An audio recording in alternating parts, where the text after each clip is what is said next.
from the Six Screens telenetwork, earning the reputation of giving all the right ingredients, uninhibited in exposing the hard, cold facts about the Watchtower Society.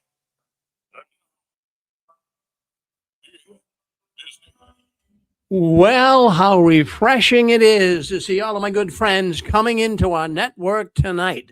Thank you for wanting to do that, and thank you for wanting to spend some time with us.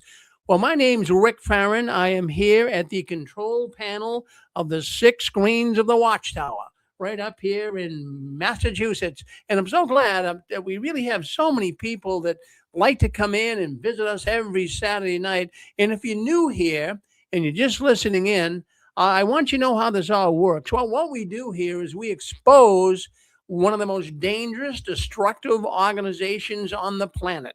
That is the cult known as Jehovah's Witnesses, i.e. Watchtower. Now, maybe you're not familiar with the Watchtower. Maybe you're just kind of tuning in to see what this is all about.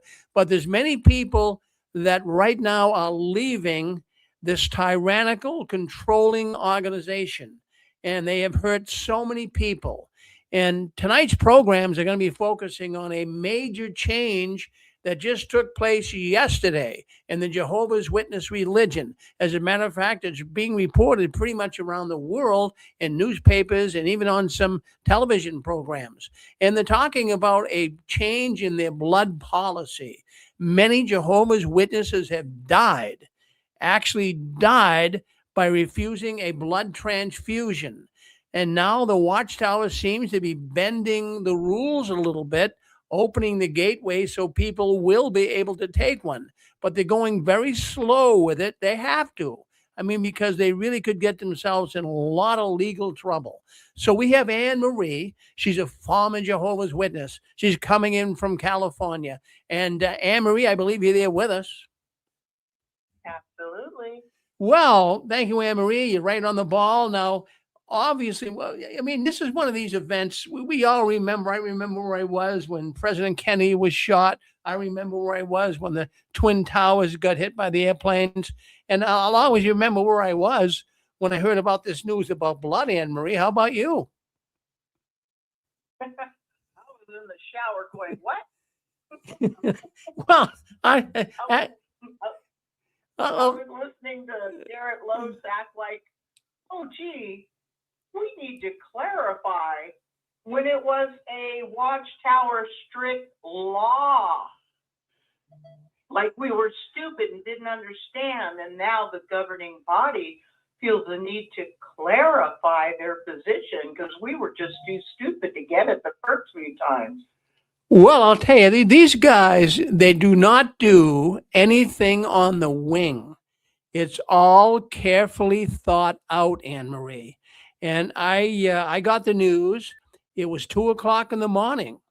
And my phone dings all night long because people send me news clips.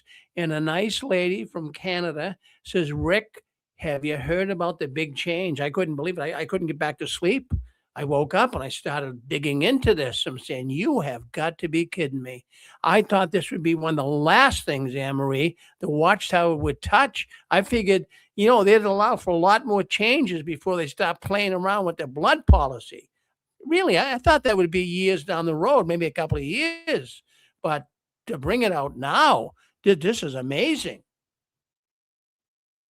Well, they're trying to keep everybody on their toes with the new light. One commenter said, I'm going to drop off a box of sunglasses to my local Kingdom Hall to help them see clearly the new light. Well, that's a good thought. I mean, it's true.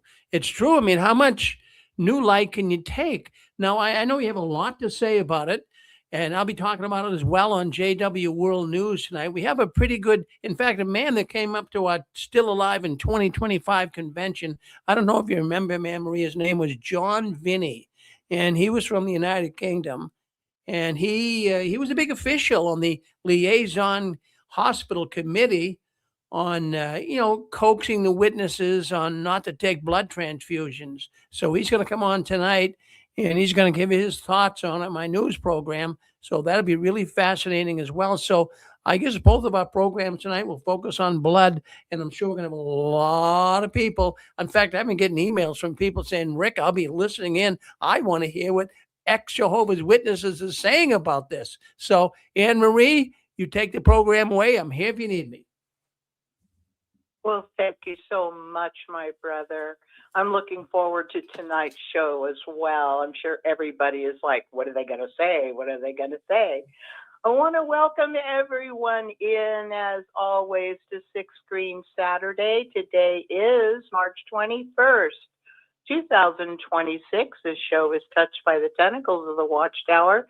And always, I want to welcome everyone, and I do mean everyone who's listening today or later in the archives on YouTube. Thank God it's going to be up there for hopefully forever. I want to welcome the PIMQs, those who are still physically in the Watchtower, but mentally questioning. They're still faithful, but they are troubled and they can't keep swallowing down those concerns and those questions. Want to welcome the PMOs, those who are also still physically in the Watchtower, but mentally they are out. They've done the research, their eyes are open, they know and they see the Watchtower for exactly what it is, but they stay because they don't want to lose their wife, their husband, their children, their parents, their grandparents, and all their friends, hoping to help others to escape the mind control cult that has such hold of their brains. I want to welcome everyone to also feel free, if anyone would like to hit *6 and say hello. As always, this is your show. Would anybody like to chime in? Floor is yours. Okay, if anybody doesn't want to comment right now, I just want to always make sure that everyone knows they are free to comment. Hello, can you hear me? I can. Wait one moment. Let's hear the brother first, sister. Don't go anywhere. Brother, what's on your mind and what's your name? This is Junction Guy. I'm on vacation. I'm traveling up I-75. I hope the road noise isn't too loud for the speakerphone. Oh, no, we can hear you so well. What's your name again, dear? Junction Guy or Dave, either one. Oh, Junction Guy. Oh, I haven't heard from you in a while. What's on your mind, my love? Well, I was calling now. I may call later in his program, but I had a good experience with one of the JW carts down in Florida. I don't know if you want to have time to go into it now, but they were kind of in denial. I said, you know, it may be a rumor. And then this brother said, well, there's a lot of rumors about Jehovah's Witnesses. I said, but wait and see. I said, there is going to be a change in the blood policy.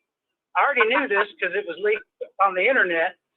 And the one woman said, well, we'll just see what they decide. And I'm like, they decide, you know, they can't even make up their own minds what they decide. Well, they're trained not to make up their own mind. They're trained to allow the governing body to make up their mind. No independent thinking, only dependent thinking. So that was my experience. And I saw several carts, some in Savannah, Georgia, but I didn't get a chance to stop. I was on a trolley tour and wasn't a convenient spot. And then we saw some in St. Augustine on the opposite side of the road, away from all the people. Everywhere they go, usually it's away from all the people. It's like this tucked away place, or you think they'd be out there right amongst all the people, but I think a lot of them just don't want to talk. Hope they go a whole day without anybody talking to them. That's my theory. That does seem to be the case, Junction Guy. Is there anything else you'd like to add before we go to the other sister? No, I just want to say hi, and then I'm listening and driving down the road, and I'm on my way back to Tennessee. Oh, bless your heart. I am so happy that you called in. Now, just remember to drive safe while you're listening, okay? All righty. Great. Sister, I'll put myself on mute. Thank you. Sister, are you still there? It's me, Anne-Marie Susan. Oh, my sister. Hi, Susan. Thank you for the card. That is so sweet. You're just such a fine rememberer rememberer of our wedding anniversary. So thank you. You remember Uh-huh. better sometimes than we do. I wanted to mention. Can you imagine? And maybe that'll come up tonight. If someone that last week had a blood problem with the blood policy, and now they have a change. So last year it was wrong. Last week it was wrong, and this week it's right. Isn't that the way it goes? Oh, but doesn't that scare you a little bit? I mean, how can it be right one week and wrong the next week? Or vice versa. You can't. God doesn't flip like that. And if He does, He's not worth worshiping. And why would you even want to look at what the Bible has to say if it changes? Why would you read a book that changes? Exactly. How about I tell you a story and tell you, honest to God, Susan, it's the truth. But next week, oh, I feel the need to clarify, and I give you a different story. And now that's the truth. Would you trust me? No, not at all. In fact, things have changed along the way. This was a long time ago, but it was when they said, well, you can take this fraction, but not this fraction. On and on. You could barely follow. I mean, you need a doctor just to understand what was being said by the Watchtower. But now, this is the biggest change that they've had probably in 30 years. Oh, no doubt. It's been, you know what's sad, a lot of people don't know or remember, Susan, is that during World War II, when so many of the brothers and sisters were suffering persecution, I think mostly because of Hitler, you know, they were like, Watchtower was like, oh, look what we're going through for staying faithful to Jehovah. They're staying faithful under torture and death. Well, after World War II was over, all of a sudden, I guess it was Crazy Freddy. That's what I've heard, and that's what I've read. He decided that blood transfusions, which up till then had been up to a Jehovah's Witness's own conscience, all of a sudden, it was a law. It was going against God's law, and any Jehovah's Witness who decided to get a blood transfusion was going against God's law. And now it's a disfellowshipping offense. I mean, they needed something new to point to themselves as, oh, we're so faithful. Now we're being persecuted because we're obeying God's law. They were always looking for something to make themselves a martyr. Of course, not themselves. It was always a rank and file Jehovah's Witness. Ever notice that? Well, think about it too, Anne Marie. Let's say, okay, they don't want you to take a blood transfusion, a full blood transfusion. They say that this week. Well, what about a year from now? What if they change? Why would I follow what they say if they're going to change again? Why would I? You know what? Well, Susan, you're not supposed to run ahead of Jehovah's organization. But again, it could change. Let's say they say, well, no blood transfusions. But then a week from now, they said, well, we'd like to further clarify what we just clarified. You can't trust what they say.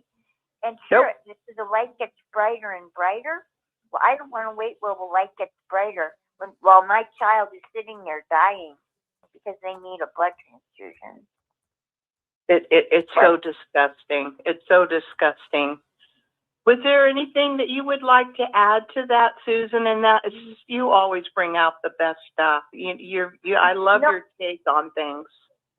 Well, I would love to hear what others have to say. I really would.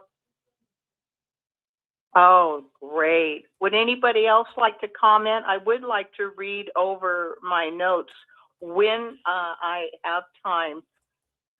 First, yeah, it's your show. Hello, this is Grace. Okay. Comment. Okay, I don't know who came on first. Who's first? It's me. It's me who came on first. You know, it's nice and dandy Is your that name you're able. What's your name, my love? I keep it just like that, please. Okay, what do we call you, dear? Whatever. It doesn't. Any name you want. Her name is Okay. Grace, Emery. Her name is Grace, is who you're talking with. Oh, Grace from Sweden? Oh, okay. No, not Grace. Oh, it's not. So, Okay, I'm okay. sorry. Anyhow, it's nice and dandy, but you say to store your own blood. The most of the time, if you got an operation, you need more as 1 pint. So for some people, it doesn't work for some people. Like my Yeah. husband, he needed prostate operation, and there's always involved that you do need blood. That you need blood. And my husband, he had a heart operation and prostate, and he needed 5 units. Oh, wow. That's what he needed. So most of the time, you know, you're able to store only 1 because it's only good for 42 days. So it's not feasible for a lot of people to Exactly. to store only 1. So they have to open it more. Right. And plus it costs money to have your blood stored. A lot of money. Yes, it does. Yeah. No, it does cost a lot of money. Yeah. Oh. Yeah. So your husband needed 5 units? Yeah. 5 My units. God. Good. He wasn't witness into that time when he needed that. I wasn't a witness either. But afterwards I became a witness, and but I'm out completely out of that I'm so organization. They're so wicked. Yeah. Oh, no, I'm surrounded by witnesses, and when I run into them, some they say quick hi, but most of them they go by and they treat me as a criminal. Some of them. Oh, honey. Yeah, and it's a bad feeling. Yeah, that's I'm a wicked sorry. organization. Yeah. I am That's a so wicked- sorry. Oh, honey, that's just so wrong. And you're not a criminal. You're a wonderful, loving woman. Oh, I'm so Yeah, sorry to that's, hear that. that's no.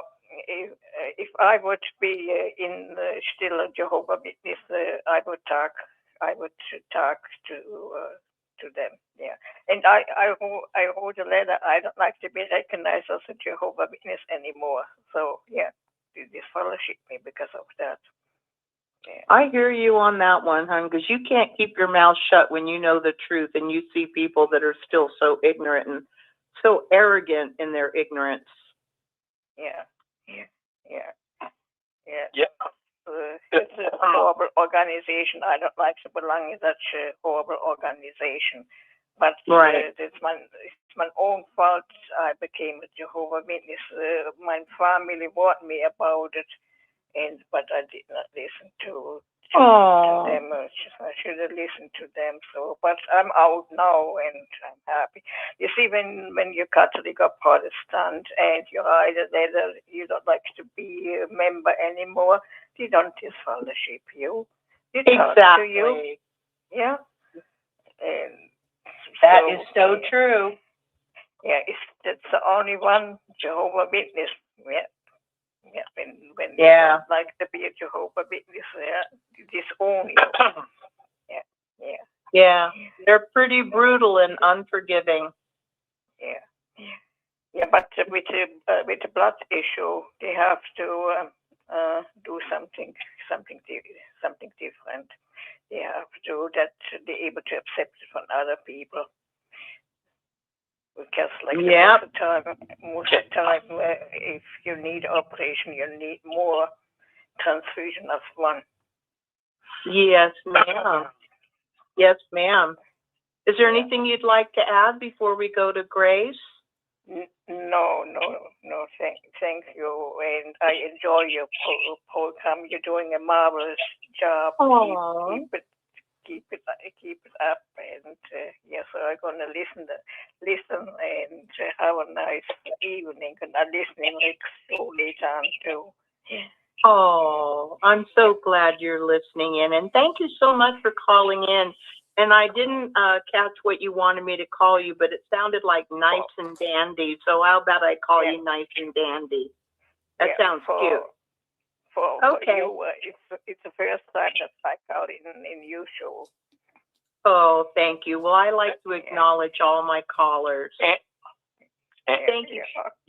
Okay, Thank you, my love. Have a good evening. Thank you for that nice show. Okay. Oh, then, thank bye-bye. you. Thank you for calling in, my dear. Grace, are you still there? Yes, this is Grace from Sweden. Well, hello. I've missed you. Hello. So, yes, I wanted to say, she mentioned is the shelf life of 42 days. That's actually a maximum of days. Oh, you can bring that? And it's also I'll be in a minute. younger women between 18 and 25, they cannot donate blood as often as an older woman. She, a normal woman, she can donate blood every 61 days. And for men, that was wrong. Men can donate every 61 days and women every 91 days. That's what I was going to say. And also between 18 and 25, it's even more seldom for women. I guess it's because they have period and things. But the thing is, it makes it complicated. So you will only have like one unit for your operation, like she said. So that's a big problem. And I'm also considering, even if you're in a rich country like United States, what if your insurance doesn't cover it? Most Jehovah's Witnesses are poor, so how can they afford to pay for it? And like in Sweden, we have like almost free health care. So, and when I had my operation, I'm sure because it was a planned operation, they would have been able to store blood for me, and I wouldn't have to risk my life. And now all of a sudden, if it had happened today, I would be able to store blood, and then I wouldn't have to risk my life. So it's just really upsetting for me on a personal note, because I feel like it's premeditated, it's intentional. And actually, they know it's wrong. The governing body know that it's not in the Bible altogether with blood transfusion. That was one of his, Garrett Law's arguments, that no, it's not in the Bible if you donate blood to yourself. But it's not in the Bible, it's not in the Bible altogether about donating blood. So it's just a stupid argument. And then they say, he said, we're not under the Mosaic law, Christians. Well, we weren't before either. So that's also a bad argument. I mean, all the arguments they come up with, it doesn't make sense. So in that respect, I watched Lloyd Evans' show, and he had lots of good arguments, I feel, even though I don't agree with him as a person. So I was interested in listening to him. And but anyway, this is only for rich countries. What about the poor countries? They will not be able to benefit from this at all. And I'm just really upset. I got lots of anxiety. I've been thinking about how they put my life on the line for what? And now they changed it. So I'm just really upset. I got anxiety. I don't get that at all. I don't know what's wrong with me. I've been feeling really bad. And so there was something else I was thinking about. I forgot what it was. I can barely keep it together. Are you still there, Anne Marie? Anne Marie. Well, this is Rick Farron here. I'll fill in for Anne Marie. I'm not sure what happened with her, but she'll be back here, I'm sure, in a few minutes. Yeah, in fact, well, thank you, Grace. Well, you have every reason in the world to be upset, and a lot of people are right now. Thank you, Grace, for dialing in. David Wexler, go ahead. Okay, let's go back to the beginning a little bit. In 1989, when I went to Ringo, Pennsylvania, Mr. and Mr. Setnar sat down and talked to me. And they talked to me about this blood transfusion stuff.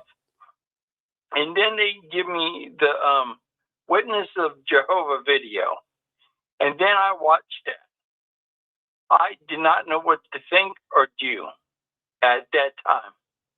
Now, going forward and having my own surgery, and I'm not a Jehovah Witness, I had to have 7 pints of blood pumped into me because I lost 7 pints of blood inside my body because I was in a serious car accident. And then after I got out of that car accident,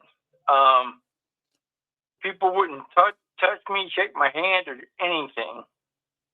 And then on top of that, I watched the witnesses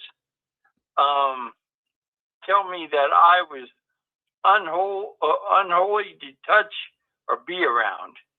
And I'm not a witness, okay? And then when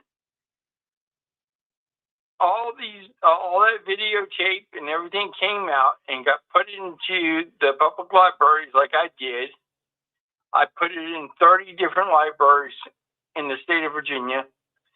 And a lot of people understood what happened in the state of Virginia. And they used that video to the best of their ability in the show witnesses.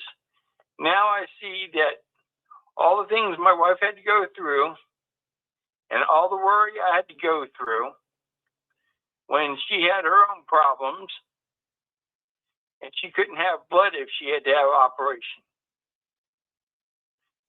It put me at risk of being always upset, always stressed out, and never knowing that if she had the operation, she could die on that operating table just because she couldn't take blood. And to be upset and angry like that most of the time when had to have something happen. The Watchtower does not care about your feelings or anybody else's feelings, and they should be held accountable for this, for putting the stress and problems on their American people and other people around the world. There should be some kind of conversation over this. That's what I'm saying. Well, David, you're not the only one upset. A lot of people are really ticked off. And, for them to approach you, and I mean, you're not even one of Jehovah's Witnesses. Well, what business do they have saying that you're unclean because you took a blood transfusion? I mean, is that really something that is loving to say to someone? I mean, that's ridiculous, David. Yeah, it was. And I'm married to a Jehovah's Witness, but the point of it is they take that to try to get under my skin and try to put a wedge between two people. Unreal. I'm so sorry you went through that. No, you don't have to be sorry. That's what God put me. That's what God put me on this earth for, to show my wife that I'm stronger than an organization, and I face what God gives me and I head on, and I don't have to back down, and I don't have to back up, and I can stand on my own 2 feet. There you go. You do it well. I just want to say, I feel the pain the witnesses give out. So have a nice day. I'll sit back and listen. Oh, thank you for chiming in, David. Thank you so much. Would anybody else like to, would anybody else like to chime in and have a comment or share something? If it's not too long, feel free to hit *6. This is your show. If I could get into my notes, I'd really love to do that. And I hope you guys would be patient with me. And if you need to jump in, feel free. Watchtower has long taught that blood transfusions, the taking in of blood, is against God's law. It was black and white, clear as could be, and everybody knew it. The Watchtower has been very strict about this. It was a core teaching. It's been a core teaching for many years with no exceptions. Even the storing of your own blood. Nope. Once it leaves the body, it's supposed to be tossed out. Can't go back in the body. So allowing your wife or your child to bleed to death in obedience to God's law was something that happened within the ranks of the faithful Jehovah's Witnesses for decades. The Watchtower even established a hospital liaison committee, usually a committee of 3 specially trained elders who would go to the hospital specifically to be sure that the Jehovah's Witness who needed blood, who's bleeding to death, would indeed bleed to death in faithfulness to Jehovah's law. Now, one concerned person who was not a Jehovah's Witness asked one of the Jehovah's Witnesses on the liaison committee that about the witness that needed blood, like what would happen if this Jehovah's Witness would maybe take a blood transfusion? Would they be disfellowshipped if they gave in because they wanted to leave? Would they be disfellowshipped if they got a blood transfusion in order to survive? Or if a Jehovah's Witness parent or husband gave consent for a blood transfusion for their unconscious dying child or wife? And the elder told the person asking if they'd be disfellowshipped, you know what his answer was?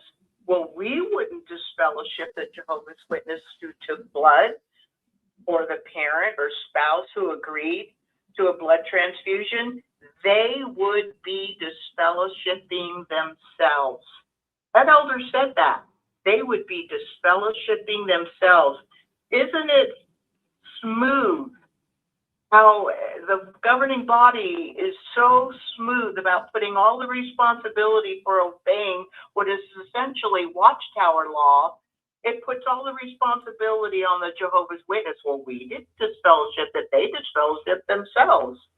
Now, the Watchtower did ease up on their hospital liaison committee a little bit, making sure that a Jehovah's Witness stayed faithful on their no blood policy. Now, I believe it was yesterday, I think, March 20th, 2026, governing body, we all know, governing body Garrett Loesch. He's the one that said that they're not inspired. The governing body is not inspired, but yet they know more than the early Christians. Yeah, right. Garrett Loesch announced that Jehovah's Witnesses are now allowed to have their own blood stored for future use in a planned surgery or procedure, a practice formerly that was considered to be also against God's law. Now, this was for like the last 75 years. And I was really amazed that he said, Garrett Loesch said, and I quote, "Therefore, after much prayer and consideration of the scriptures, the governing body has decided to clarify our position of a patient's own blood," and ... ellipsis. You know, it blows my mind. First, he says, after much prayer and consideration of the scriptures. Well, what the heck have they been doing all these last 75 years? And then he says, we decided, you didn't feel the need to, you decided to clarify their position. clarify? Are we so stupid that we don't get it? Who's this? Go ahead, dear. I hear somebody wants to talk. I thought I heard someone say hello. Anybody wants to comment, you just go right ahead. But this just really makes me mad. You know, Rick has brought out so many times how the governing body uses words very carefully. You know, they don't want to get mud on themselves, so they kind of skirt around the issue, saying what they're saying, but they don't actually say what they're saying. And they always make themselves look so innocent, like their hands are washed, so clean. And we're the ones that didn't get it. We're the ones that need clarifying because we're so stupid we didn't understand it the first time. Like they always taught that it was okay to store our own blood. And just as an example, there was a little 10-year-old girl, I think she was about 10. I remember seeing the picture of her in her hospital bed. She had dark hair. She had to have surgery. Is someone wanting to talk? Well, Maria, I hope this, what I'm going to say hasn't been covered earlier in your program. I just came in. I did. How are you? I'm just terrific. Yeah, we're doing great here. Everything's wonderful.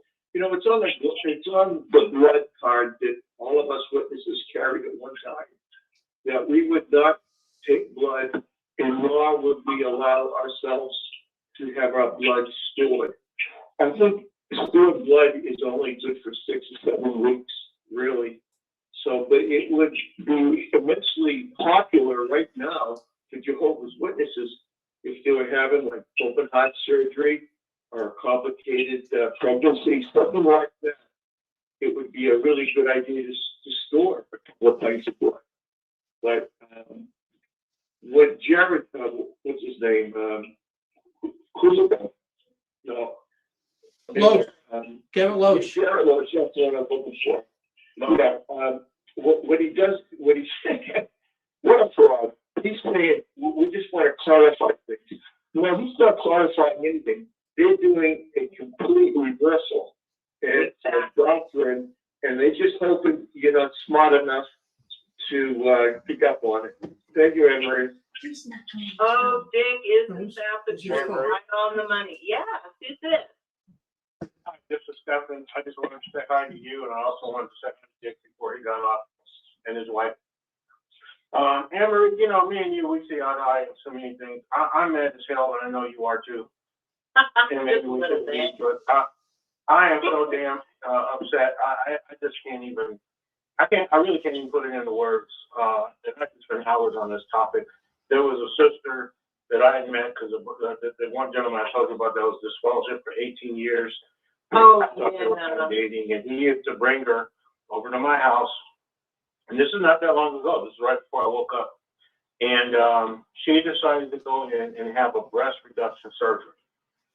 And I just thought to myself, what in the world? That is the dumbest thing I've ever heard. And I was thinking to myself, why would a Jehovah's Witness go have a breast reduction surgery? Because if anything goes amiss, you can't take blood. That could cost you your life. Well, guess what? She went in right around the July 4th holiday. And the doctor nicked something or hit something. By the time she returned a couple of days later, because she was feeling so terrible, and they found out that he had nicked something and she had been bleeding internally since the surgery.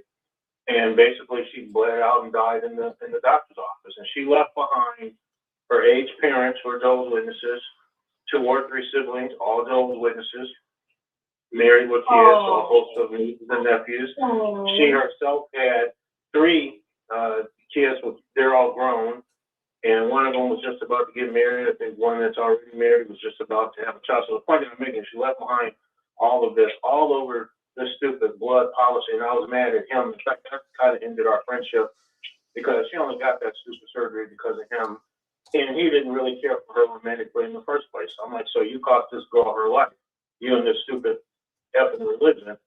And I haven't talked to him since, and I don't think I need to because I think we'll literally start fighting. I'm so angry. But in any event, I tell you, this makes me so mad. How many people have died listening to this damn organization?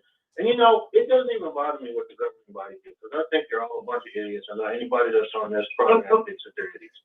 I'm thinking that people are so stupid that they allow themselves to be led and directed by others. Why the hell don't you think for yourself? Why don't you think for yourself and make decisions for yourself? Why? And these people are so brainwashed, they just cannot do it.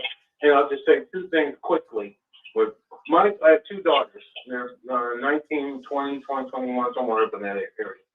And when they were born, and I carried them little girls in my arms, and I carried them everywhere I went. You wouldn't even know they had a mom. They were always with me. I carried them everywhere. I did everything I could with them. And I knew even way back when, and I was fully PEMI. I have to go through the acronyms. I was fully PEMI. But there is no way in hell I would have let my kids die if a blood transfusion may have extended their life. There's no way in hell. And I don't care who said what, it would not, even their mom, it would not have mattered to me. As a doctor, you're going to do everything in your power to save my little girl in this hospital, and if you don't, you're going to be in this hospital. That's just how I felt about it. I cannot imagine how these people feel now that they realize they let their kids die. They themselves have died, all because they keep listening to this organization. When are you people going to wake up and think for yourself? The Bible does not and never did say anything about blood transfusions and medical treatments 2,000 years in the future. But you just can't, these people are so brainwashed, you just cannot reach them with anything. And they're all going to just see this as another blessing from Jehovah. Oh, isn't this great? And never put together why all of a sudden, after all these years, after all these people died, how they celebrated by putting those babies on the cover of Battle Weight magazine. Why all of a sudden is this little bone that they're throwing? Why are they doing it?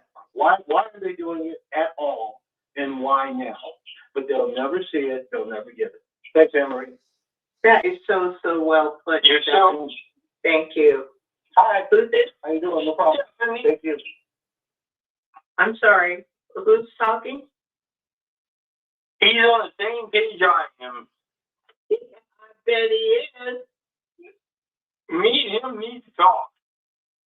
Okay, well, you guys going to arrange it because time is wasted. Anybody want to talk besides ones who have already spoken?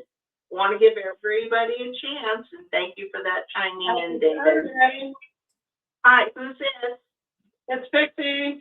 Hey, Pixie, my girl, how are you? I'm doing fine on cloud 9. It's the first day of spring. I forgot it. Thank you. I went through this with my mom, and I have medical power of attorney for her. And I have to say that when those elders were there that I knew very well, they were around her hospital bed, pushing the paper and a pen in her 100-year-old little face and in my face. And I took my medical power of attorney that supersedes that blood card, and I put it on the nurse's desk, and I said, get them out of here. I need a meeting with the anesthesiologist. The man shook my hand. I had a 5-minute meeting. I said, I can't tell you how to do your job. If she doesn't need a blood transfusion in tomorrow's surgery, don't do it. If she does, you know how to give the gold standard of medicine here, not me. And when I went back to that room, those elders had disappeared. And my mother lived more years after that, for which I was very happy. My dad, who had been a Bible student and was a wonderful Jehovah's Witness in positions of authority, he never went with the blood policy. He had to have a 12-hour surgery of some sort, and he came back and he said, what's between me and my doctor is between me and my doctor. Now, if they ask you if you took the blood, say yes. If they ask you if it's your own blood, yes, because they'll bill you for it. I mean, this is the most, you bought it. This is the craziest thing they've ever done. And I made the joke there, but it's not a laughing matter. I've lost 2 witness friends that were dear to me over this. We had a brother on the stage at one of the conventions that wept. I guess it was his last day as a witness. he told about a pregnant woman dying from the podium. He was there, and he told the story, and he walked off the stage. So this is a dangerous policy. Even if they change it, it's not good enough. And I feel like a black person that the Kingdom Hall, I was in the wrong classroom. And that's all I'm going to say tonight. And I'll chat with them at the end. We'll have a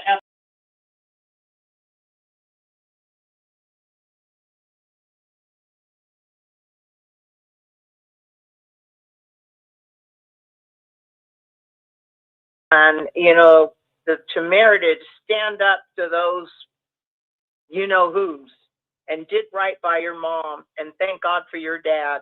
I like that. What's between me and my doctor? Good.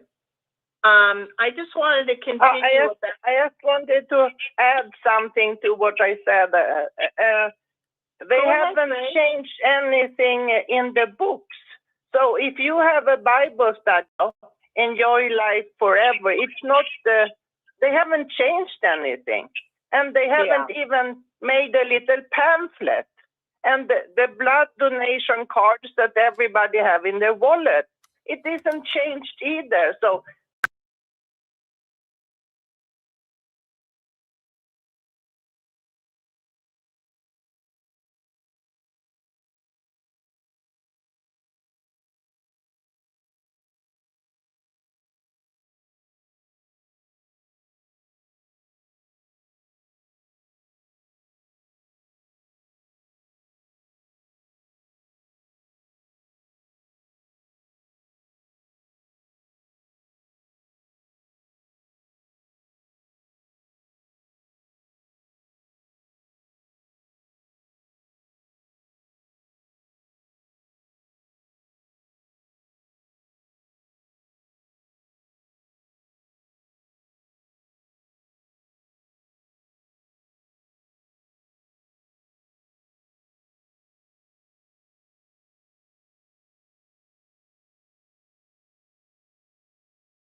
get that, dear?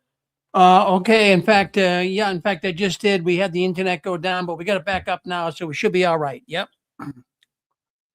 Well, that's a good thing. Thank you. Hi, Anne Marie. Yes.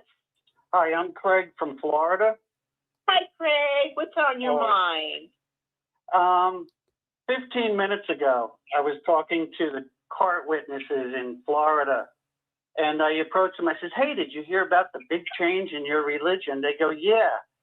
So I said, when I watched it, I said, I noticed that there was no apology for the people that lost loved ones. I said, how do you justify that? She goes, what's your point? I says, my point is, for God's sake, what's your point? this is verbatim, I'm not making this up. And she says, what about people in the military? Do they get apologies? I said, we're not talking military. I said, I don't support warfare. I said, I'm talking about a religion where family members were lost, and don't you feel for them? She goes, do you know any witnesses that lost their lives because of blood? I said, yes, I do. And I said, I don't know if saving her own blood would have saved her life or not, but undoubtedly there are many it would have. How do you justify that? Don't you have any feelings? But no matter what you say, the other sister goes, she goes, well, Jehovah knows the situation. Jehovah knows them. No matter, they're just ignorant. No matter what you say or line of reasoning, they're just blinded, willfully blinded, ignorant. It's a sad thing to see, It is. isn't it, Mark? I mean, Craig, I'm sorry. Oh, my God. They just don't seem to have the ability to reason like a normal person. They're only allowed to, quote unquote, reason within the confines of their indoctrination. Yes, I told them also the analogy. I said at one time even organ transplants were viewed as cannibalism. How about those people that lost their lives? I said, you tell me, understand that you believe in the Bible, but I see it takes an executive board. I don't use the word governing body because I don't want them to know I was an ex-witness, because then the conversation just shuts down. But I said, it takes an executive board to make your rules. How can that be too light? Oh, you know what? They never seem to hear you. They just want you to go away because you're just Satan. You're just being used by Satan to try to confuse them. That's the way they're trained. Their programming is deep and wide. I don't mean to go off topic tonight, but I wanted to share one of the best books I ever read in my life. And it was it's written by Beth Ledger, her husband John, and her. She has Stop the Shunning, and John Ledger does the channel XJW Analyzer. She wrote a book. She wrote a book. It was released in March, and I have like 10 pages left. I'm a big fan of Ray Franz, but Beth Ledger's book, was a witness. It's called Burning Down the House. It's available on Amazon. It's fantastic. And it's about growing up and leaving the organization and having toxic parents or relatives. How to deal Wow. Sounds good. That's just a shout out for any listeners or whatever. Burning Down the House by Beth Ledger, Leger. All right. Anyway, thank you so much. Have a great night. Bye-bye. Well, thank you. And you as well, Craig. Okay. Craig recommends the book Burning Down the House, coming out of the Watchtower. Sounds like a really good book. Okay, if would anybody else like to comment? I would like to get back to my notes, but you guys come first. This is your show. Anybody like to comment? Okay, I just wanted to reiterate that Watchtower's policy on blood or receiving a blood transfusion continues to stand. A Jehovah's Witness must still face bleeding to death purely in faithfulness and in obedience to the Watchtower's ban on blood, which they call God's love.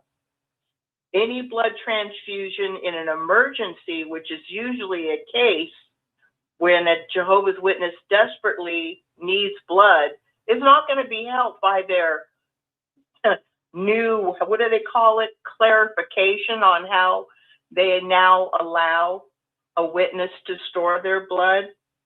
So, I'm feeling like the governing body is slowly turning, like they're turning their Watchtower boat from their insanely strict stand on their blood policy to a gradual relaxing of their stand in kind of like small, imperceptible increments. Like they're trying to make everything new to the point where, oh, we just want to clarify, the matter of getting a blood transfusion is actually a matter of personal conscience. It's everybody's personal decision. And sooner or later, the average rank and file Heaney will eventually say, well, it's always been a matter of conscience. It's always been a conscious matter. Just like they say that 1975 never happened. Anybody think of that? Remember that it was in 1945, I'm pretty sure, don't quote me, but I'm pretty sure I read that it was in 1945 that getting a blood transfusion now became a harsh Watchtower law, resulting in being disfellowshipped if you had a blood transfusion. Now, before 1985, it had always been a matter of an individual Jehovah's Witness conscience. So more and more, I'm hearing the governing body members say things like, the governing body has decided, like before they say this or before they change that or announce a new understanding, they don't say, Jehovah has helped us see, or through careful studies of the scriptures. It's almost always the governing body has decided. Like more and more, they're becoming God, our top authority over the Bible, over our conscience, over Jesus, and over Jehovah. The governing body has decided. If the governing body decided, as one person brought out, that now you have to wear one green sock on one foot and a red sock on the other, then you'd have to do it. Because whatever change they're announcing to the rank and file being preceded by the governing body has decided, you just have to do it. Because if you don't keep in step with the governing body, you're in trouble, honey.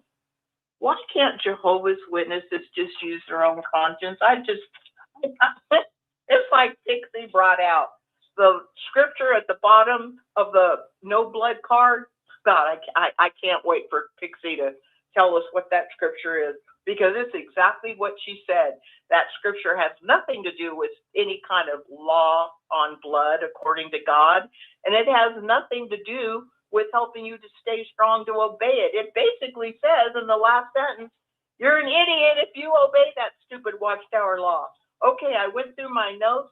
The floor is open for any one of my callers. Anyone want to share? Hit *6. The floor is yours, and I am listening. Okay, just a quick thing I wanted to say, that before Raymond Franz even wrote his book, this is in Crisis of Conscience by Raymond Franz, the governing body had a meeting about, they knew all back then it was wrong, this blood transfusion business. But they took a vote, and they didn't agree to remove it. And the reason was they were afraid to get sued for a lot of money. So this is all about the money and not about the poor people's lives and all the children. That's all from me. Thank you. Well, Grace, of course, and a lot of people over the years have brought it up too, that even though they know it's wrong, they know they can't ever change it, but it looks like they are slowly changing it. I mean, look how far they've come in their changes. But yeah, if they ever just came right out and said, sorry, folks, we made a mistake. We thought it was a real law from God not to have a blood transfusion, but we realized from reading the scriptures that it's actually not a scriptural condemnation or law or anything against God to have a blood transfusion, because blood is meant to save life. Blood being used for the very purpose it was, invented for, that God made it for is not going against God's law. In fact, it's actually showing respect for life, for using blood for the very purpose God created it. To allow somebody to die and bleed to death unnecessarily because they say that basically blood is more sacred than the life that it's supposed to sustain. It's crazy, but if they ever said that, I think every single Jehovah's Witness would just, like you said, they'd be sued. They'd probably walk away. Yeah, they can't afford that. Hey, Hello? Anne-Marie. Hello? Yeah. Who's this? I got two people. Who's this? Hi, this is Hitley from New York City. How you doing? I just wanted to say that. What's your name? What's your name? This is Hitley. Oh, Hitley from New York. Hi. how did we miss you? I'm good. Thank you. How are you? Missing you and happy to hear your voice. You want to know? I have been wondering about you. Okay, go ahead. I'm sorry. Go ahead, dear. Oh, that's okay. You know, I've been wondering about everyone else, and I'm glad that you have this as your which in a way can't be helped as a topic, you know, for conversation. No pun intended. For the you know, for your show. I just wanted to say that wasn't there a quack? I don't know if you heard from long time ago, around the time that I think it was Rutherford or what have you, that they used a quack expert to try to support their the reason why they you know, went on that blood transfusion brigade or, you know, decision to make it seem like, oh well, we have a medical professional to give all this information as to why blood transfusions are wrong and blah blah blah and everything. I'm just wondering, you know, because I think I remember reading in some other, I don't know if it was the JW Facts or XJW Facts or maybe on the discussion forum that someone mentioned about it, that they use some quack experts. That's all I wanted to say. Well, I wouldn't be surprised. It's hard to remember where we read or heard something, but we know because our brain just kind of holds on to those little important details. But it's probably absolutely true because it sure does make sense. They are known to misquote people that are supposedly experts, and they're even known to quote people that aren't experts as if they were experts. Mm-hmm. Okay. Hello. Well, thank you, then.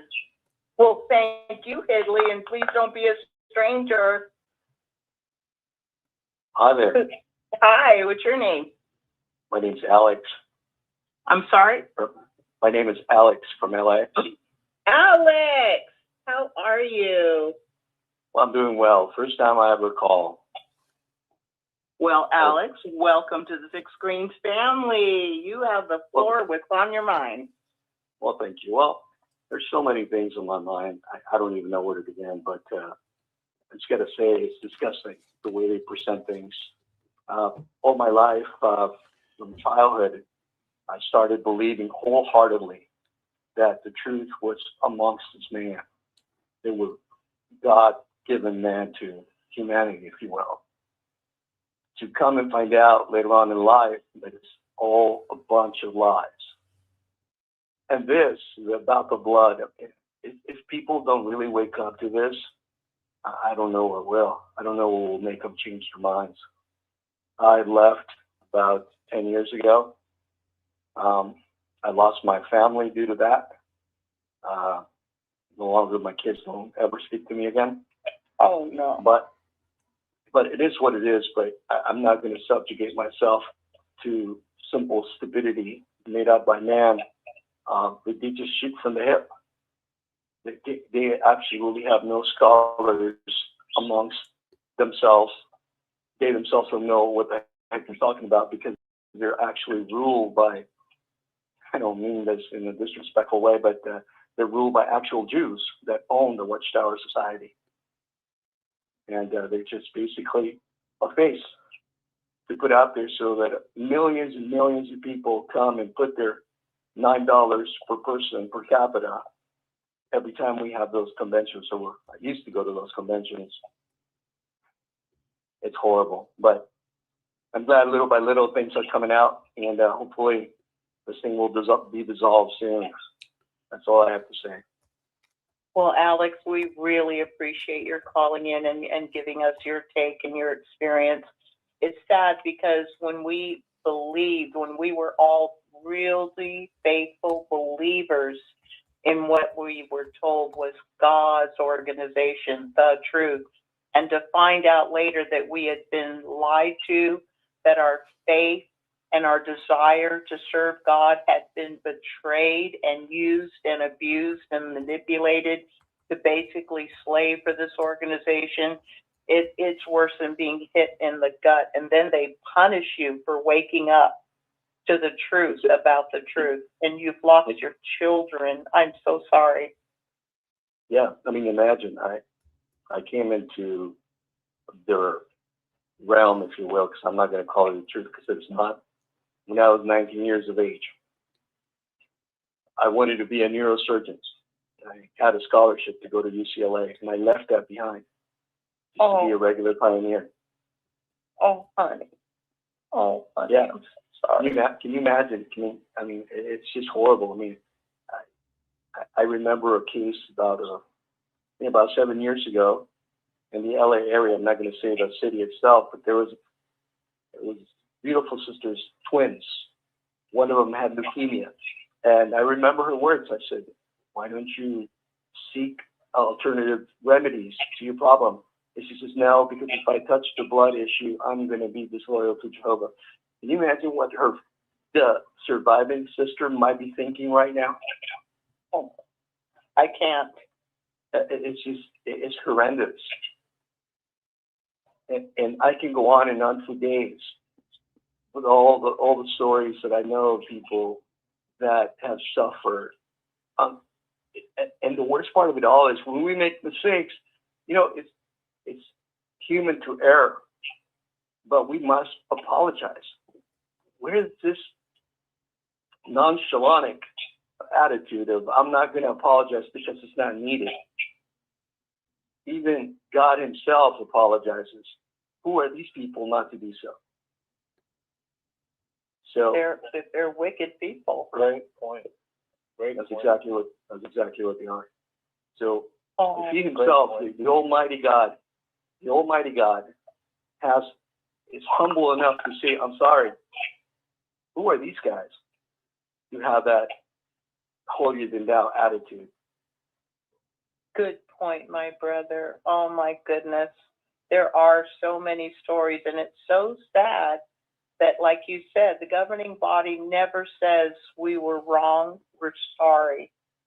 We're sorry for any trauma that we have caused from our false policies.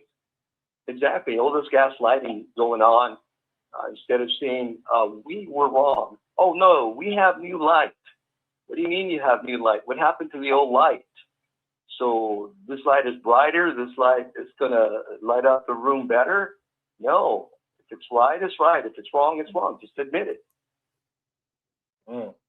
What's sad Brother, why do you think that they made this change now?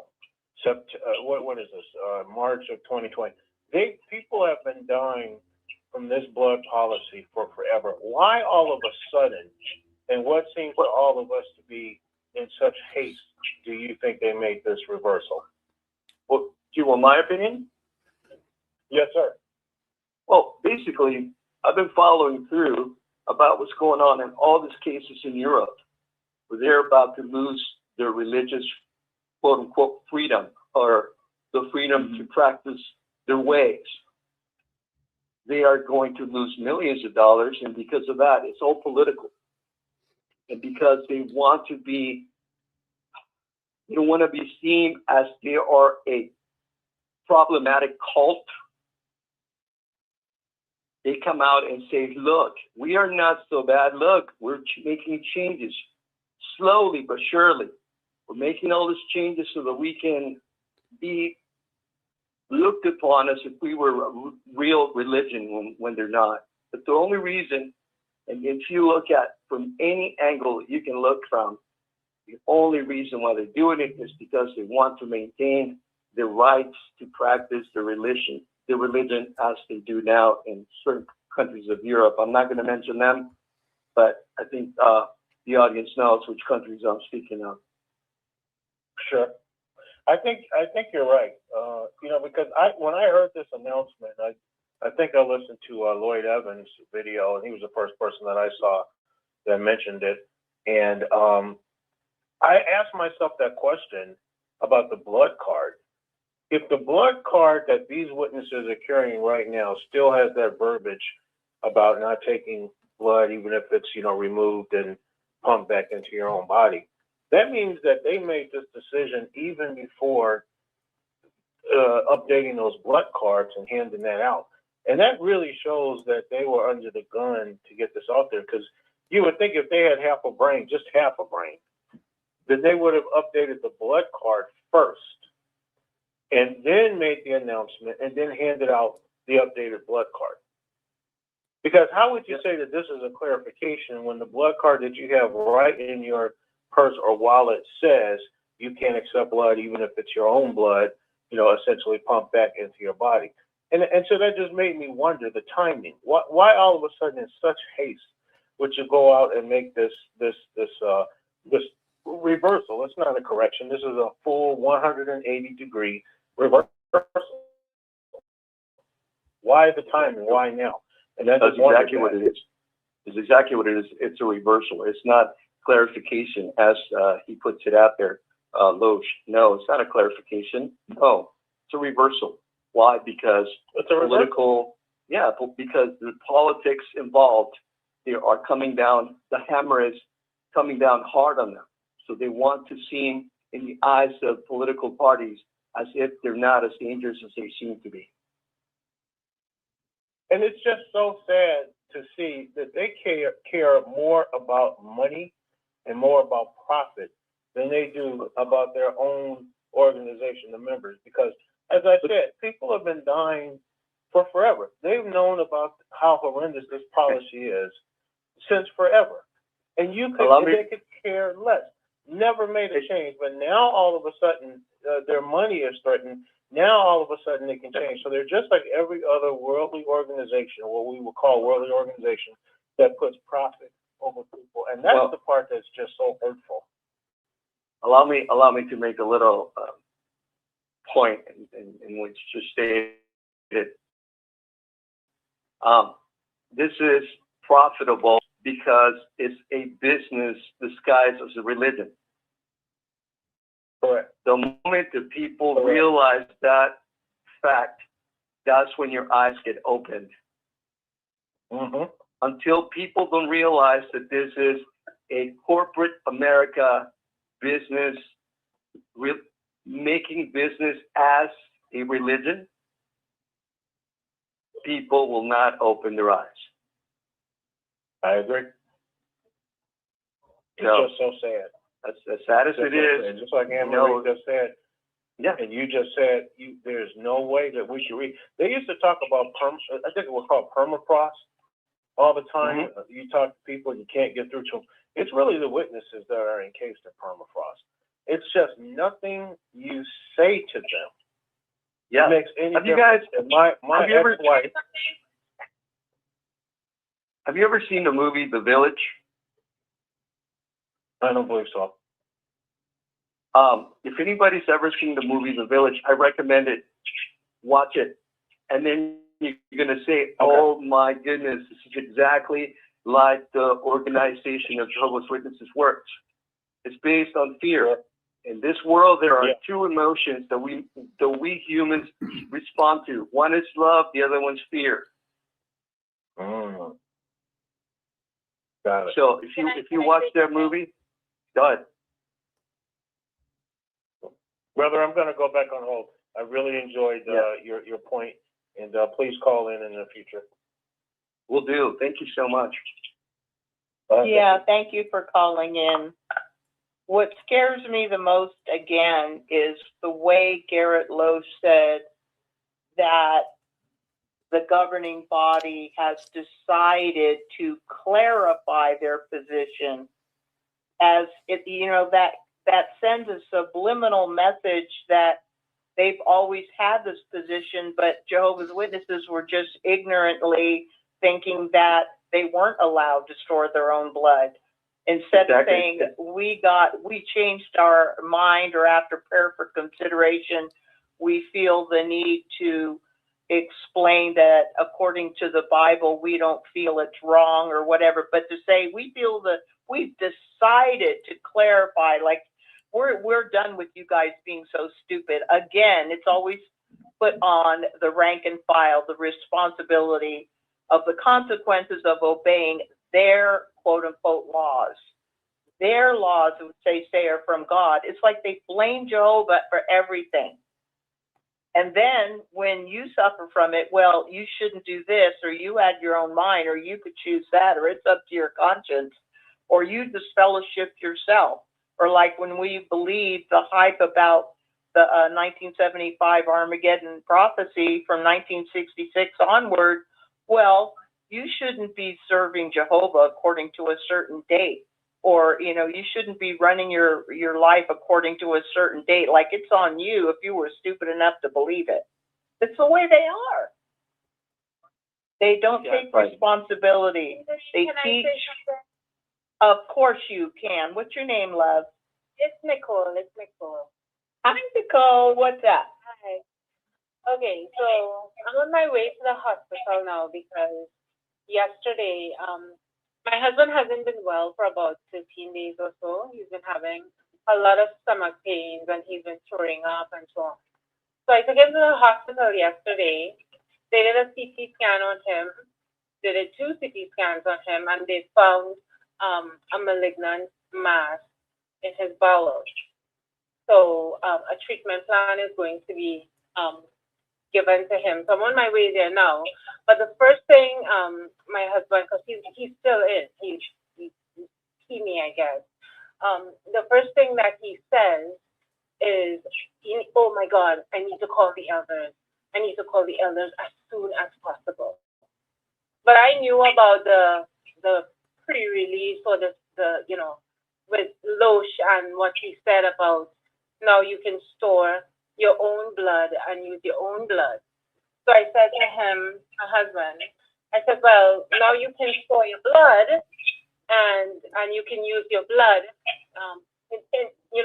for the surgery that you would soon have or eventually have. And my husband totally agreed. This is such a good thing. It's such a good thing. I can see the point in saying that. I can see the point in they clarifying it. So it's really, really sad that people will continue to look at this religion as a religion and not as a business. Because just as the previous caller said, this is a business that is masquerading as a religion. And until people realize that this is what it is, they will continue to be asleep. Just as my husband will continue to be asleep. That's all I have to say. Oh, Nicole, that must be so hard for you. It's like these rank and file hemies, these physically in, mentally in, they are so indoctrinated and so programmed to stay within their Watchtower fantasy bubble that whatever the governing body says, that's the truth, and we're obeying Jehovah and we're following Jehovah's arrangement. And it's like an excuse for everything and anything, even though Hebrews 5:14 admonishes all of us to have our perceptive powers trained through use. You can't have your perceptive powers trained through use to be able to distinguish between good and bad, evil and truth, or whatever, unless you use the brain that God gave you. But we know that Watchtower warns against independent thinking. The Watchtower's already done your thinking for you. Remember who the first independent thinker was? That was Satan. You don't want to be like Satan, do you? I mean, they're so manipulative. Yeah, hello, Anne-Marie. Yeah, who's this?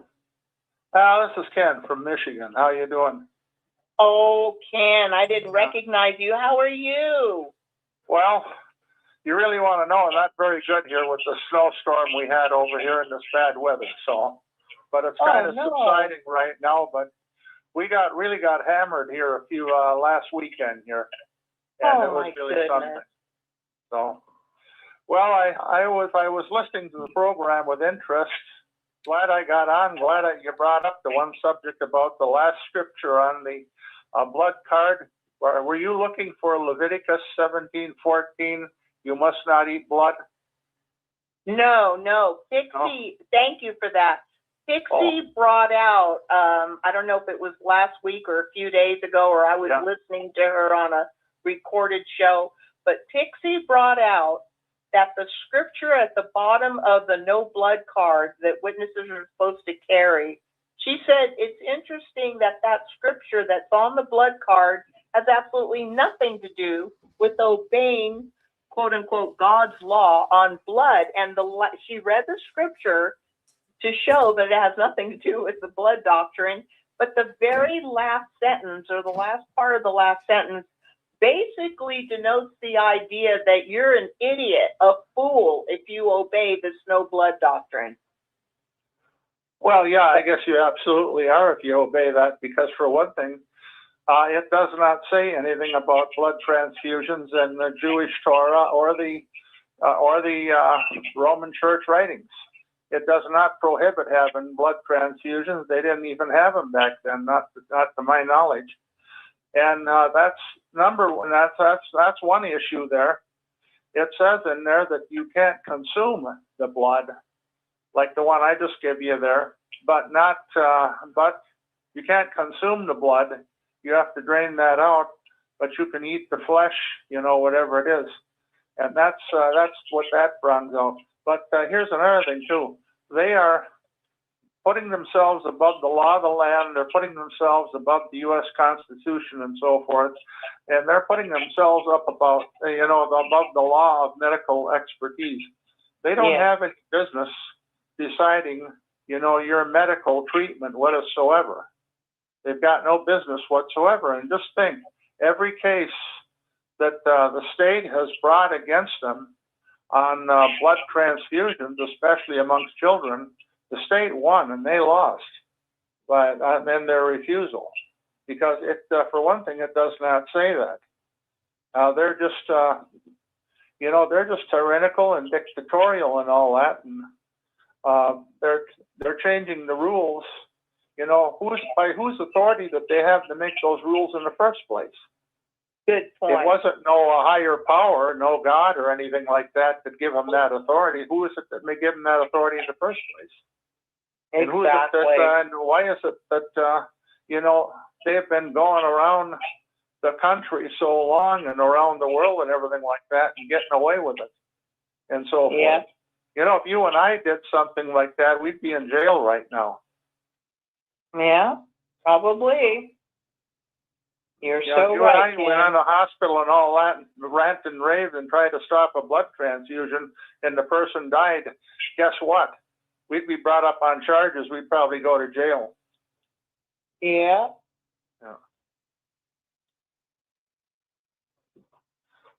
Wow, it's pretty bad. It's pretty bad. Is there anything else you'd like to add to that, Ken?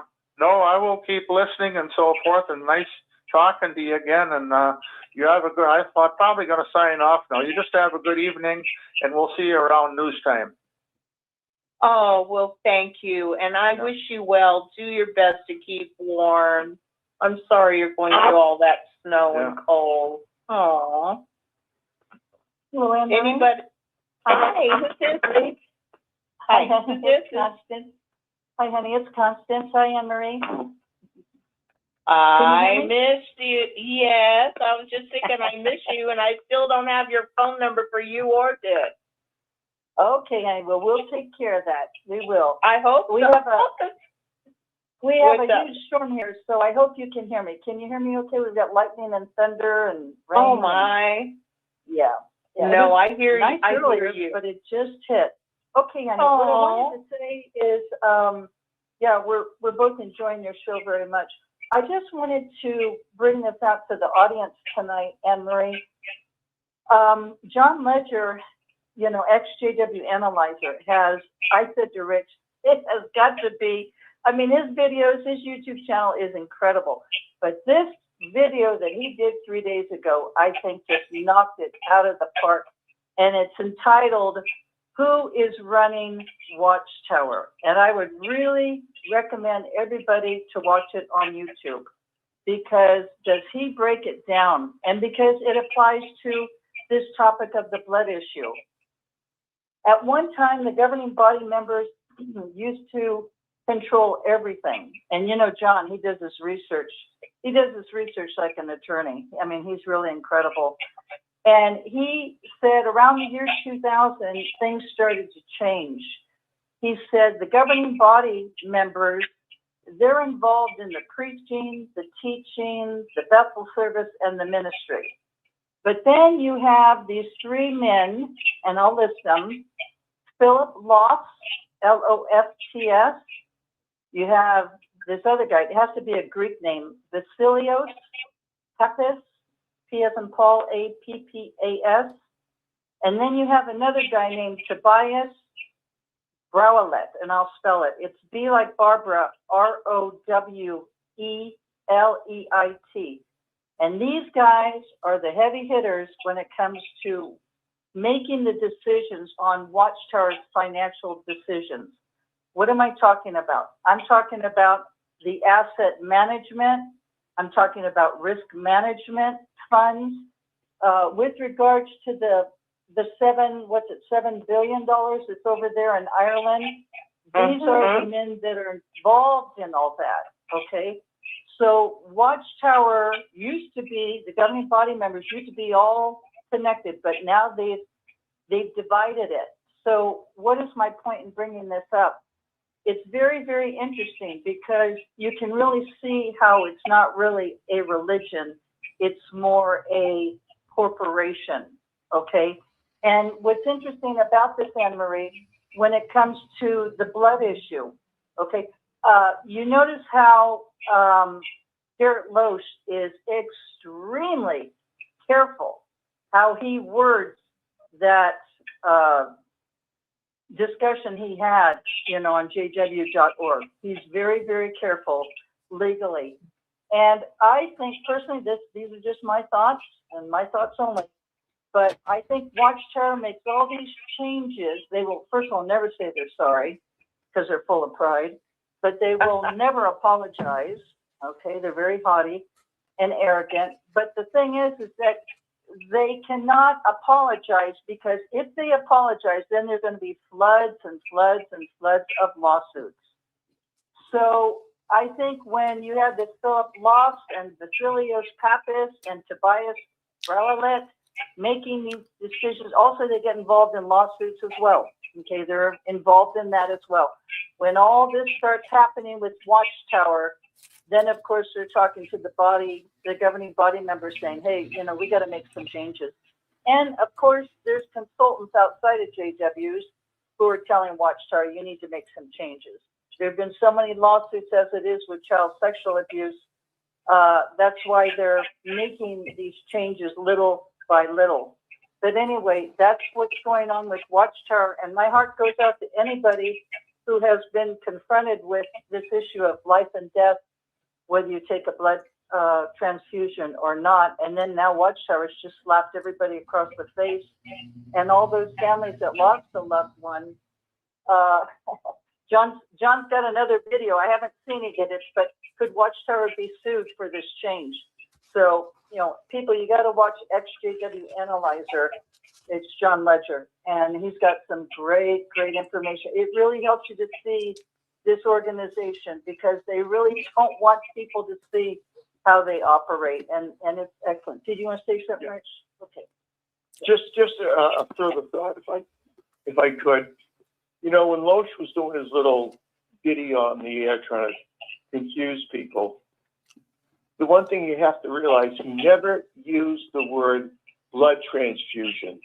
He just went around about, or putting blood back in your body, and because he doesn't want to connect the reversal that he's doing. You guys are experts with the English language. They have tremendous command of language. You have the lawyers. The lawyers are in there. The psychologists are in there. You know, it's schematics. I don't mean schematics. Well, anyway, I can't think of the word right now.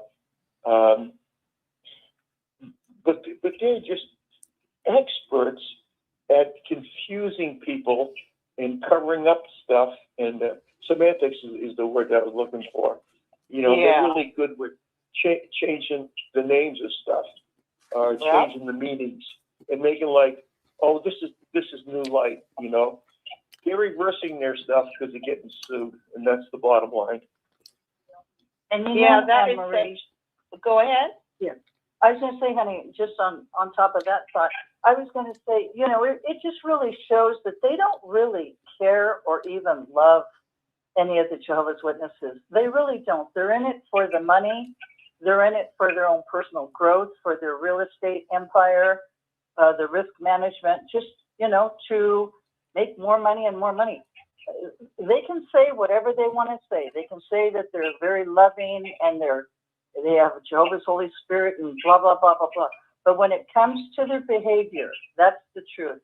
They don't show any love, because people, wouldn't it be interesting to know how many, I'd love to find the research on how many JWs, including the children, have died because of their policy. And that's all it is. It's a man-made policy on the blood transfusion thing. And they obviously don't care about anybody. All they want is your money. So thank you, Anne-Marie.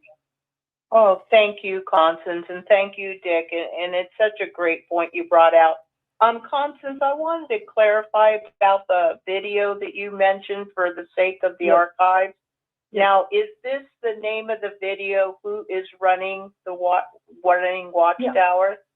And is this? Let me finish my question, please. The name of the video. I want to make sure I get this right, because you know I get confused. The name of the? It's the name of the video. Who is running Watchtower? Is that the name? Yes, that's the name of it. And is the channel, or the person who posts the video, is the channel X Jehovah's JW Analyzer? It's EXJW Analyzer. Okay, that's what I said. By John Ledger, Leger, and it was just on 3 days ago, and it's on YouTube. Everybody has to watch it. I mean, it pulls back the curtain, like Rick always says, and it will show you the machinery of Watchtower, how they really operate. People think it's just the GB running it. No, you will see. You will really see. And it's only 32 minutes, Emery. It's not very long to watch. Thank you. How do you spell John's last name, please, again? Okay, it's L-E like Edward, G like George, E like Edward, R like Robert, Ledger. Oh, God. Well, I wanted to get it exactly right because, like I said, this is important information, and everybody needs to see it. And I thank you so much for bringing it out, Constance. And I want to get it right. One other thought, honey, like the previous brother had said, his wife's name is Bethany. She goes by the name Beth Ledger. I think it was Craig in Florida. And her new book is Burning Down the House. It's supposed to be really excellent. So. Oh, yeah. Dixie brought that out. Oh, this is great. Yeah, really good. Yeah. It's coming out. It's like Rick says. He says it over and over and over, and I don't care if people think he sounds like a broken record. You know what? If the house is burning down and it's still burning down, what's wrong with saying, that house is burning down, it's still on fire, go. Guys, look at it. This organization has been in the process of dying from a sickening, cancerous disease that is so foul, and they have known it since at least the early 90s, which is why I believe they came up with the plan of how are we going to protect ourselves. Let's sell off God's organization, the center of God's organization, rake in all the money we can and get us a compound so that when whatever hits the fan, they won't be able to come banging on our door. Because, when they were in Brooklyn, everybody could have gotten there, right? But now they're in the middle of butt fuck nowhere, sorry. Surrounded on 3 sides by forest and 1 side by a lake, and they're out in the middle of nowhere, and they have all these guards and guard houses and all these underground tunnels and storage, and oh, don't tell me they're not looking out for themselves while they're crying to the rank and file how they need money. So I do believe that while they're dying, and there is no transfusion that's going to help those people stay alive, I think they are dragging it out and being as meticulously careful in everything they do and say, every expression, every change they make, to keep their poor, pitiful, sick cult going as long as they can, fooling people as long as they can, because there are still so many indoctrinated idiots who do not want to wake up. And they are counting on keeping them asleep, even if they have to say, okay, now you guys can have a beard. Okay, you don't have to wear ties all the time. Okay, sisters, now we let you get rid of the nylons. You don't have to wear nylons. Now you can wear pants if you want. Remember when you had to wear nylons and you couldn't have open-toed sandals with bare legs? When did that happen? When did they go from pure white business shirts to now you can wear colored shirts? And remember when the ties had to be so conservative? Now they're any old kind of way. You know what? It would be laughable, except there are so many that are still out there faithfully trudging along. I had a beautiful group of about 10 Jehovah's Witnesses from Spanish congregation. All of the brothers, clean shaven, nice suits. The sisters were all dressed in those drabby, hanging down to their ankle dresses and skirts, ugly flat shoes. Like, it's heartbreaking. It is heartbreaking. So we have to keep doing what we're doing, what you and Dick do faithfully every week, what Rick does faithfully every week, Rick and Susan. We have to keep speaking out. We have to keep sounding the alarm. We have to keep telling the truth. We have to keep telling what we know, no matter if we're hated or not. We have to keep obeying Ephesians 5:10-14. Expose them for what they are. We have to keep doing it. And I'm glad you chimed in. What do you say? What did Dick say? He asked if I wanted some apple juice. I want some. I miss you guys. Oh, and Constance, please, as a side note, I have to say, because it keeps coming up in my head, you and Dick look so freaking handsome at the convention, but you especially, I was like doing double takes and sneaking more looks at you while you were paying attention to the speaker at the convention. You look like a frickin' model girlfriend. You were beautiful. You dressed so beautifully. Silly girl. I'm not silly. I'm just blunt. But you very beautiful. Very beautiful. We love you. Thank you. Oh, honey, I love you guys too. You guys are too cool. When I listen to your show, I just don't comment, but you guys have a good show. I don't know how you do it every week. I don't know. We'd love for you to chime in, Anne-Marie. That'd be awesome, Yeah. Shoot, I'll be trying to get that, Anne-Marie. Me? Back when have you ever known to me? You are such a good. You like that one, Anne-Marie? Oh, Anne-Marie, we can use the voice changer if you need it. No, you have a sense of humor. That's for damn sure. Okay, would anybody else like to chime in? I don't want to cut you guys off. I wanted to say something to Constance, Porgy, and Dick. Oh, go ahead. They're listening. You always have nice clothes on when you are on your show. And you think we don't notice that you're nicely dressed when you're on the show.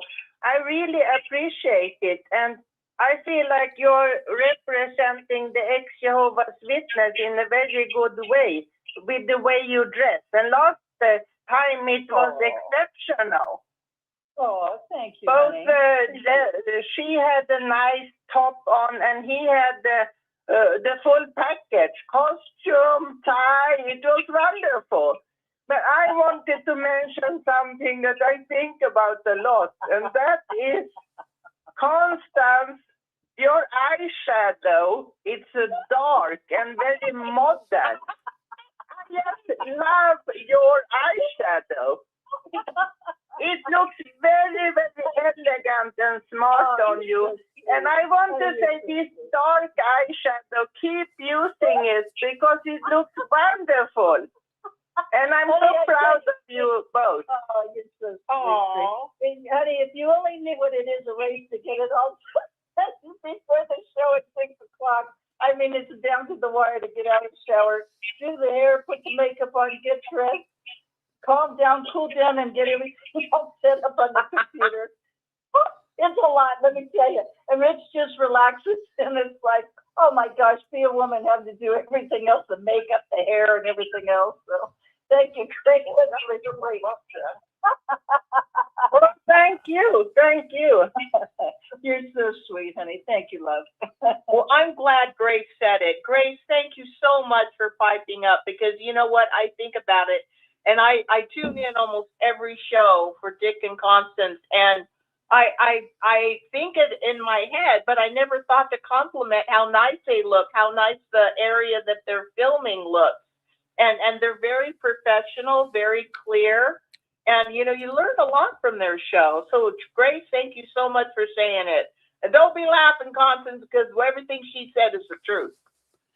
Well, Anne-Marie, this is Rick. Let me hold on one second. Let me just tell people, a lot of people coming in tonight because of the news, but Dick and Constance are on every other Saturday night. They'll be on next Saturday night at 6 p.m. Eastern Standard Time. So if you want to catch Dick and Constance next Saturday night, 6 p.m., right here on the 6 Green Tele Network. Anne-Marie, the fellow wants to speak up. Go ahead.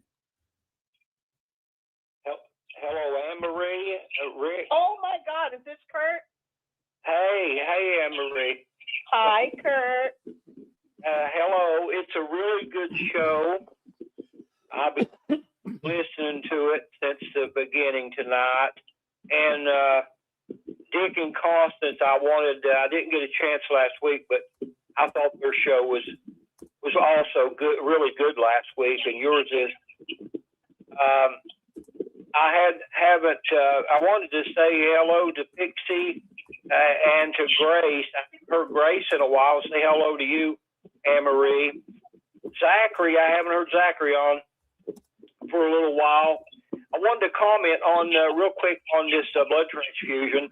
6 screens. A lot of us have been on 6 screens for a long time, and the blood doctrine and policy has been talked about a lot over the last 20 years.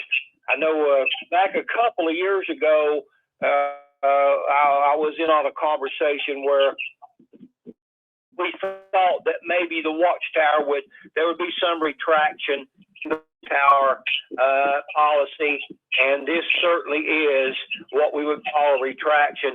I personally believe that before it's all over, the Watchtower will abandon. They will abandon the blood doctrine. It's so divisive.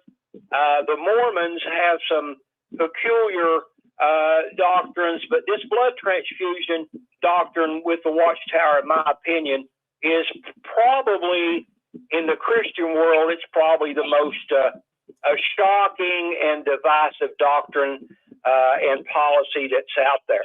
So I look for them to, in steps, they have to go with, that's what they're doing, I think, is going in steps, like a complete retraction of it. But anyway, thanks for taking my call. I'll say hello to everybody, and thank you, Anne-Marie, and it's been such a good program, and I'm going to go back to YouTube, and thank you so much, okay?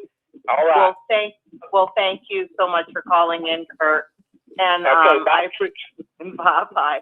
I appreciate what you said about, about the craziest doctrine there is the blood doctrine. And, as far as I recall, it was Crazy Freddy, who was also nicknamed the Oracle. He was behind so much of the crazy doctrines that we were taught to believe as the truth, including the 1975 Armageddon prophecy. It was all Crazy Freddy, and we just all had to go along with it. And it's a sad thing. Anne-Marie, Yeah. This is Apostle Dude. Well, hello, Apostle Dude. How are you? Real good. For some that don't know, I go back into 1971 when I began learning the Watchtower's program. And one of the things they've done in this blood doctrine is it's just amazing.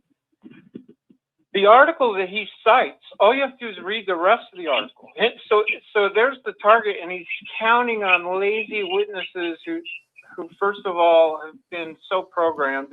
It actually is a tremendous act of confidence on their part that everybody's so bludgeoned mentally in the organization that they're not gonna get it. And if they do, their attitude is good riddance. Go away. We don't care what you know about it, because it's easy to see.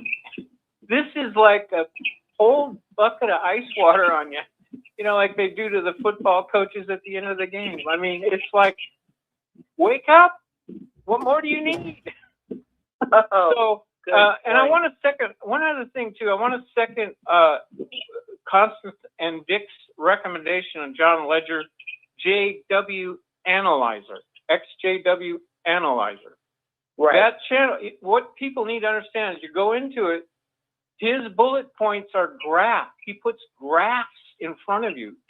Everything is very clear, and he step by steps through everything like he's diagnosing a blueprint. And it's very good. Many times he says, once you see it, you can't unsee it. And that's true. His wife, Beth, has a great channel. And one other great presentation on the nature of this announcement is the guy, he's I don't know how long he was in, he's very easy to listen to. He's not crazy at all. And that's a big thing, sometimes people get so bitter. You got to be careful. Anyway, Exiles and Pilgrims. Within the last 3 days, he did about a 10 or 11 minute one.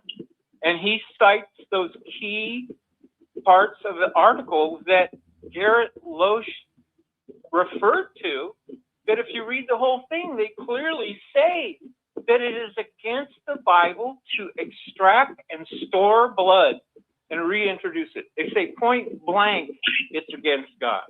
No ambiguity at all. And John Ledger does it also. There's a little more detail there. And I haven't seen that video they referred to, but I watch almost every one of John Ledger. He's like nailing these people very well.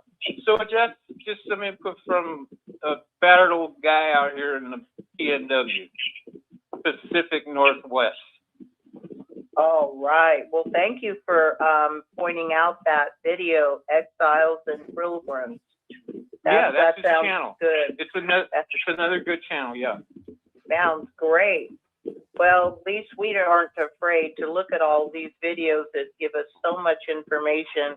And it's so sad that Jehovah's Witnesses are afraid. They're actually afraid to look at the evidence that is right at their fingertips.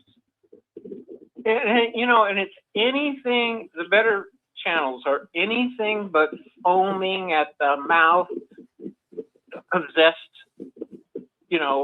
apostate. Come on. It's just the facts. It just goes back to like JW facts with Paul Grundy. It's just what he does. He just keeps quoting their magazines, their stuff. And this only goes back to the year 2000. And imagine, this is a breathtaking, just 180 on the blood thing. I mean, even though it's not fully saying go back, you can do any kind of blood transfusion. Why is this corporation a medical advisor of any kind? Crazy Freddy and that type, maybe even Nathan Noor, who knows? I mean, it's nutcases. They're absolutely looking like lunatics. Yeah, well, Nathan Noor was more of an organizer. He even said that if he hadn't been involved in the Watchtower, he would have been the head of a very powerful corporation, because that was his talent, being an organizer. And he was even quoted as saying that at an assembly, after an assembly, somebody had come up to him and asked him a biblical question. And he said, well, why don't you ask Brother Fred Franz, because he's the spiritual guidance of our organization. He was the organizer. Fred Franz was the one that came up with all the crazy stuff. Oh yeah, the Freedom of the Sons of God Red Book. I have it. Oh yeah, hang on to that. Hang on to that.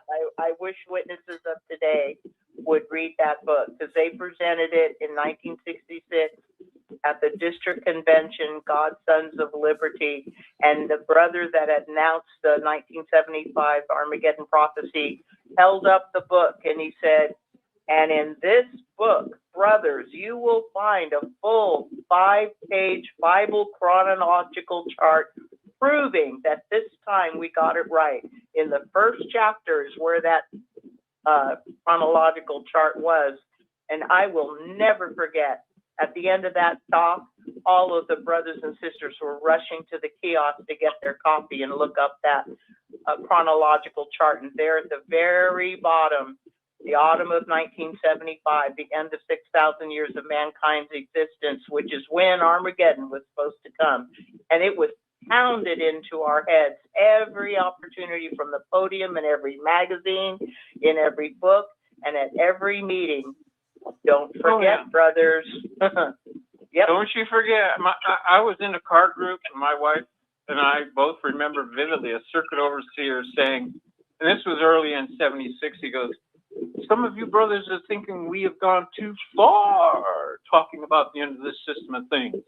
And then he goes, whoa. In other words, challenging our authority. It's like, his name was Waddington. He's probably gone by now. But anyway, I got another book. You refer to the older books. I found in 2002 in my mother-in-law's basement a mint condition finished mystery book with the banned pages in it. So that you talk about a nutcase book. Oh my goodness. And this is the time when Jesus was hovering over the earth, looking for who he would choose to be his faithful and discreet slave. You read that book, you go, what the heck are you talking? It is the craziest book ever. I don't know what to tell you. It's just, I got it. I got all the evidence, man. Put me in court. I'm ready. That's why they wanted to get rid of all the older literature. I got it. I kept it all. Well, hang on to it. Yeah. Hang on to it. It's hard copy because now that they've gone through the electronic, they're messing with everything. They made they made Toni Morris disappear like smoke. Well, I don't think they made Toni Morris disappear. I think he just couldn't take the bullshit anymore and he wanted out. And maybe I think they threatened him, and because it was obvious he was under a lot of trauma and a lot of stress because his drinking became so bad. And you know that they were chastising him and warning him and probably threatening him. And I believe he just got to a point where he blew up and just laid all their shit bare, and they were going to disfellowship him. And he said, you know what, you do anything to me, my reputation, my good name, or anything to destroy my family, I have all the dirt and I will not hesitate to lay all your shit bare. And I think they knew he was serious. They made him sign a non-disclosure agreement. They agreed to buy him a house for himself and his wife, Susan. And he just wanted to just be let out because he was never announced as being an ex-Jehovah's Witness or being removed or disfellowshipped. They announced that brother Anthony Morris is no longer serving on the governing body. And then they said about destroying every trace of him as if he didn't exist. And a lot of people point to his videos. Well, he did this and he said that. Well, hello, he was under a very strict strip and he had to act that way. He had to say what he had to say because he was trying to just keep on conforming and performing until he just couldn't take it anymore. And that's just my stand. We're going to have to end the show. It is a few minutes left. Does anybody have any final comments? We have about 2 minutes left. Anybody want to add to that? Dude or anybody else? Toward the end of her life, she said to the Bible study lady that was there to talk to me, she says, I don't recognize any of this anymore. It has so gone so far from what the Bible students and the Bereans had up through Noor, and then with the elders, and like the brother said, you know, someone comes from New York and he's in your car group and you think he has authority. It is unrecognizable from anything of the way it started out. Yep. There you go. Pixie, thank you so much. Anyone else have a quick comment before we close the show? Hey, Ann. Hi, who's this? This is John.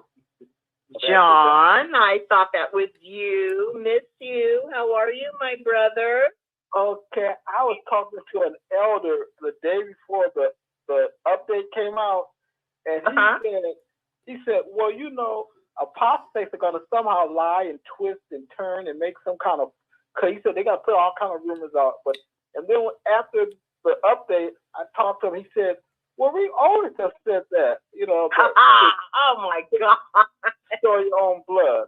But I remember back in the day, in the 80s, I remember an elder gave a talk on blood, and he said it is a disfellowshipping act if you store your own blood and get it put back in you. I remember that. And it was no if guessing or maybe. No, it was you cannot have anyone's blood or your own blood, you know. And so now they're trying to say they're gaslighting us. But it's funny.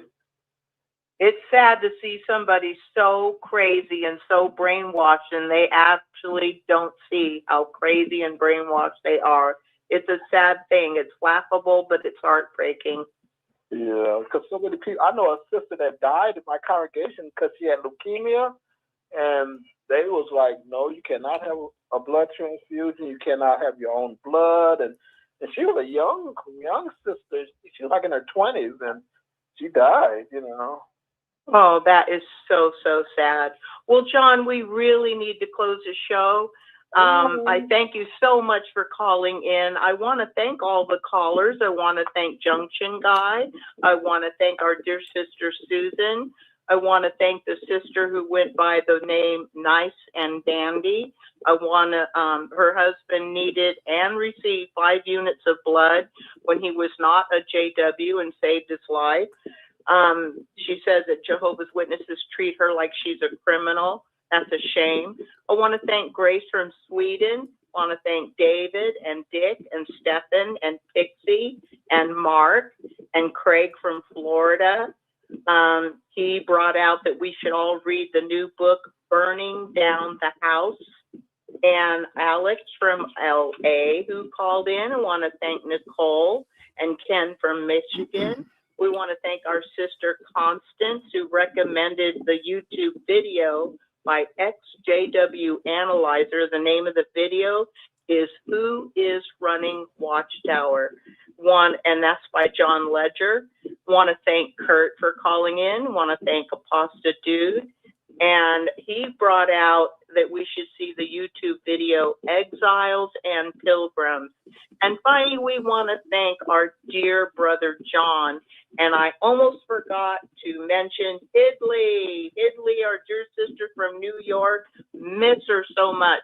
We need to close the show now and go to our dear brother Rick and JW World News. Rick? Well, Anne Marie, I must tell you, we've got a lot of people coming in tonight. I knew that there'd be a lot of people coming in. This is the biggest story I think that I have reported here in 20 years of doing JW World News.